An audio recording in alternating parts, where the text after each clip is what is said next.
Greetings duplicants and welcome to the breach. On today's episode we've got a lot of jobs revolving around bringing the Slickster farm completely online. So you can see on the screen at the moment the industrial brick that we got built last episode. We have two sources of carbon dioxide being fed into the brick at the moment, the carbon dioxide vent, and we've also tied in the carbon dioxide from the natural gas generators. So our first job is going to be tying in the waste gases from the living quarters and then pumping a lot of the spare CO2 we've got lurking around the bottom of the map into the industrial brick. Once we have the CO2 sorted out, we then need to look at our natural gas storage. We've got a problem in there we need to sort out. And at some point we need to come back to the industrial brick because we need to make sure that the temperature in here is above 60 degrees Celsius to make sure that we get the correct types of Slicksters being reproduced. Well, the first job's pretty simple. We just need to tie in the carbon dioxide sink at the bottom of the base, and then we'll do a temporary setup just to pump the spare CO2 lurking at the bottom of the map into the industrial brick. This is to make sure that the Slickster that we do have in there has enough food to eat. Once we have the industrial brick pressurized to 20 kilos a tile, we can come back and re-evaluate how we're going to tie in the two CO2 vents below the base. The automation in the carbon sink assures that only carbon dioxide is ever pumped out of the base. This section of the pipework will need to be revisited at a later time, but for now it's more important that we just get carbon dioxide pressurizing the industrial brick.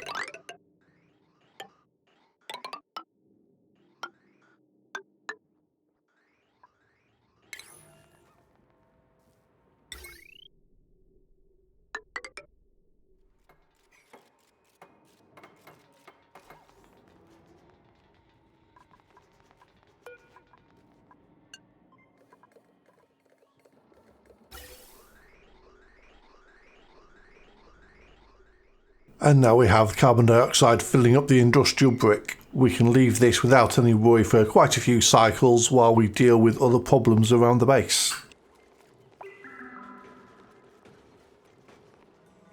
Within the industrial brick we want to be producing heat. So you can see that I've added two jumbo batteries made out of steel. I'm also going to rewire the base to be powered from two transformers within the industrial brick.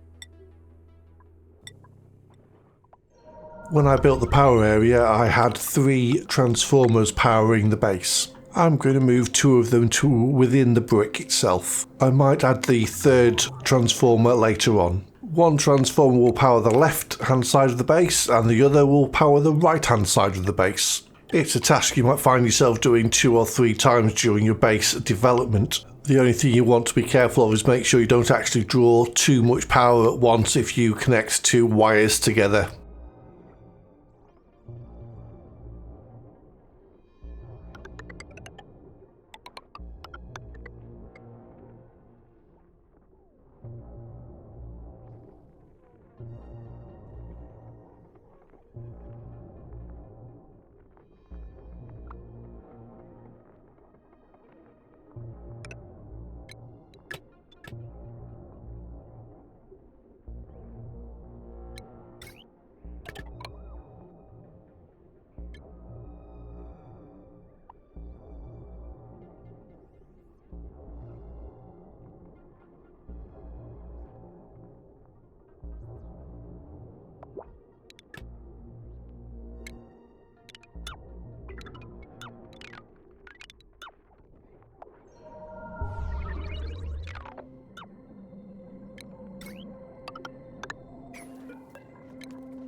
And just like that, I can now delete 2 of the transformers.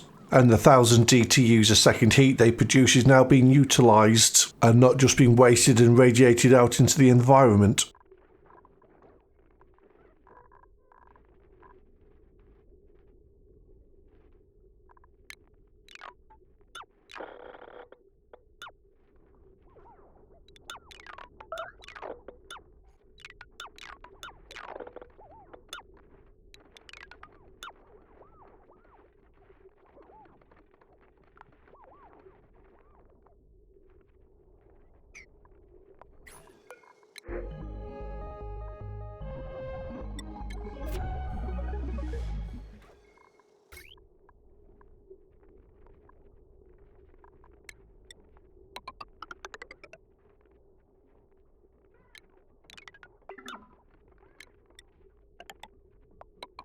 The left hand side has a potential load of 1390 watts, so I do have a little potential for some upgrades in the base. The potential load for the right hand side of the base is 2110 watts, but a lot of that power draw is from auto sweepers and loaders which will have intermittent use. After the upgrade for the base, I'm doing a sweep to get rid of all the refined metal that's dropped everywhere. You can also see that I'm building 2 atmospheric docks. So the problem with the gas storage area is I'd found out that the pressure had dropped inside it and the polluted dirt and the slime was off-gassing. As a quick band-aid to the problem, I'd deconstructed 2 of the gas tanks which puts 2000 kilos of gas back into the storage. So to sort the problem out, I'm building 2 atmospheric docks so my duplicants can work in there without popping their eardrums and getting stressed. I'm going to be able to analyse the vent and tidy up all of the debris at the bottom of the storage area. And of course, while I'm in here, I'll add some automation to the gas pump. It's taken about 3/4 of a cycle to get my atmospheric suit supplied with plenty of oxygen. Though my duplicants haven't been idle, they've been doing a sweep command above the bedroom. But it's time to get in there and sort everything out. And there's a task completed. We have the data banks and 1 analysed gas vent. By having an atmospheric sensor attached to the gas pump, it means that I can set the pressure high enough that I shouldn't need to replace the gas pump with steel. If I leave about 2500 grams per tile, it means when the vent does erupt, it doesn't overheat anything I've built within here. Well, that's rather good to see. Nearly 4 kilograms of carbon dioxide. I decided while I haven't got all the automation sorted out in here, I'll have some buffer tanks just in case. So the gas vent will pressurise the area up to 20 kilograms. If that hits 20 kilograms, it will overflow and fill in these 3 tanks.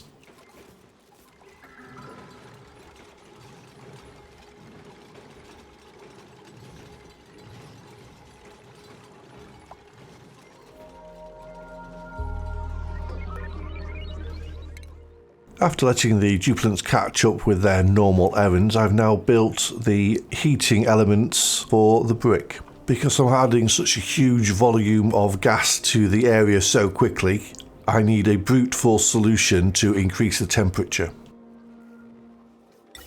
While the heating elements are being built within the brick, we need to sort out how we're going to utilise the hydrogen to heat up the brick as well. To accomplish this, we're going to use a logic gate for the second time within the base.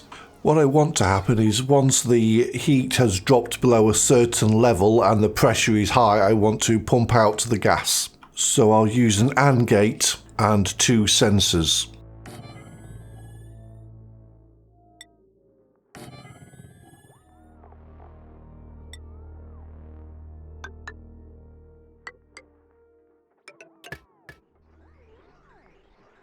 I'm going to set up the atmospheric sensor to send a green signal if there's over 1500 grams of gas.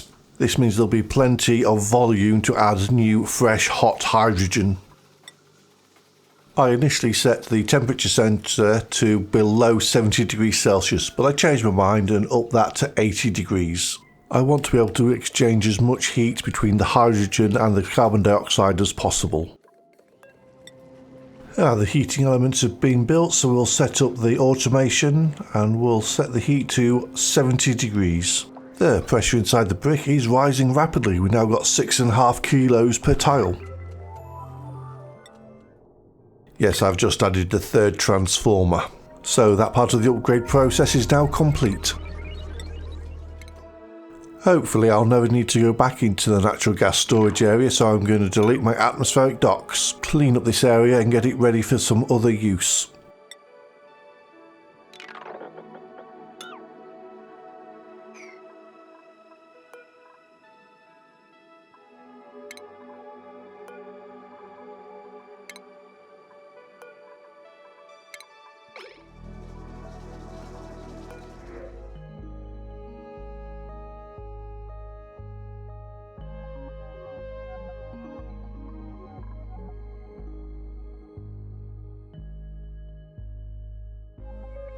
More Slicksters will mean more ranchers, so Bubbles, welcome to the colony. We'll put Bubbles straight through the induction process to the base, which is 20 to 30 cycles running on the hamster wheels. Get that athletics and operating skill nice and high. To reduce the time that Bubbles needs to spend in the gym, we'll increase her science skill because that improves the speed that they learn the skills at. We'll just check on the status of the other members of the gym at the moment.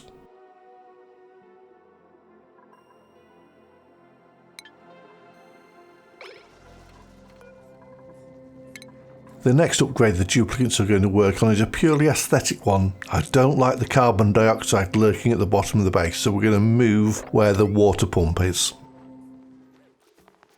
Well, that's better. We can now start filling it with some water. We now remove the old pump.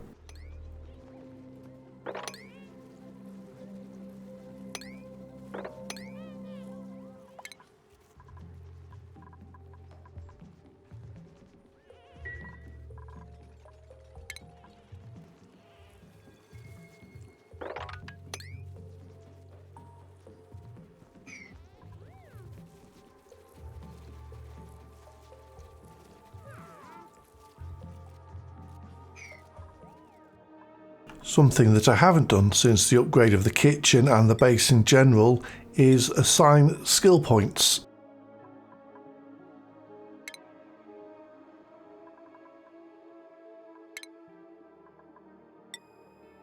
Bubbles is obviously a new member of the team and is in the gym at the moment, so we'll just skill up in research. So we're going to improve Camille's skills in construction and also give her exosuit training. Catalina needs to be skill scrubbed to get rid of all her research, and then we can spend those skill points on something more useful for her.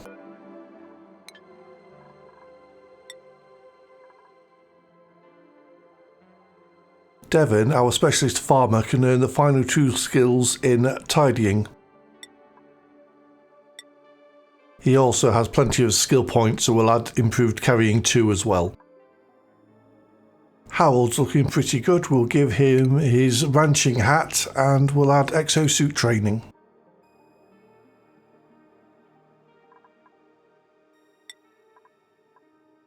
For Hassan, we'll add the exosuit training and the improved carry.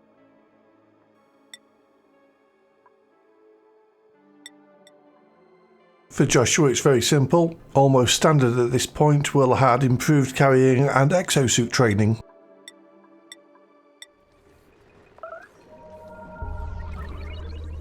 And here's Catalina stepping out of the skill scrubber. So she's going to get super duper hard digging, exosuit training and improved carrying 2.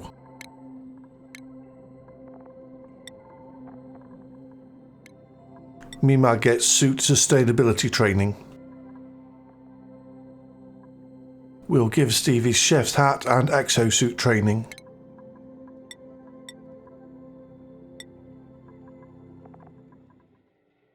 Ruby has just stepped out of the skill scrubber as she's just finished her time in the gym. So she's going to get critter ranching 2, improved carry 2 and exosuit training.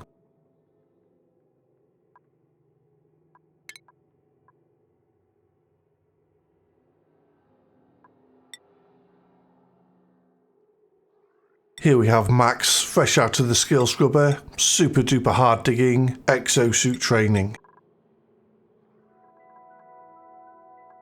Pay's been skill scrubbed, so super duper hard digging and exosuit training.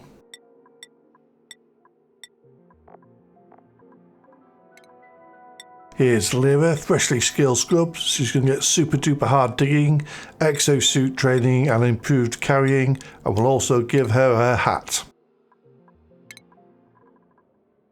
May's also fresh out of the skill scrubber. She's going to get critter ranching 2, exosuit training, improved carrying 2 and pyrotechnics.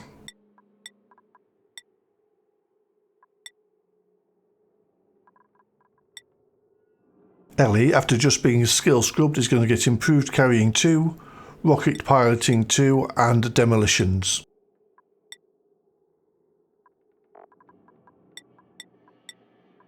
Ellie's our only space jock, so she'll get the helmet for it as well. The duplicates will be a lot more efficient with their working schedule now. They can carry more resources, there will be less wear and tear on their atmospheric suits, and they'll be able to move faster while wearing these suits, which is all great for the future development of this base. Looking at our Slickster ranches, everything's coming along quite nicely.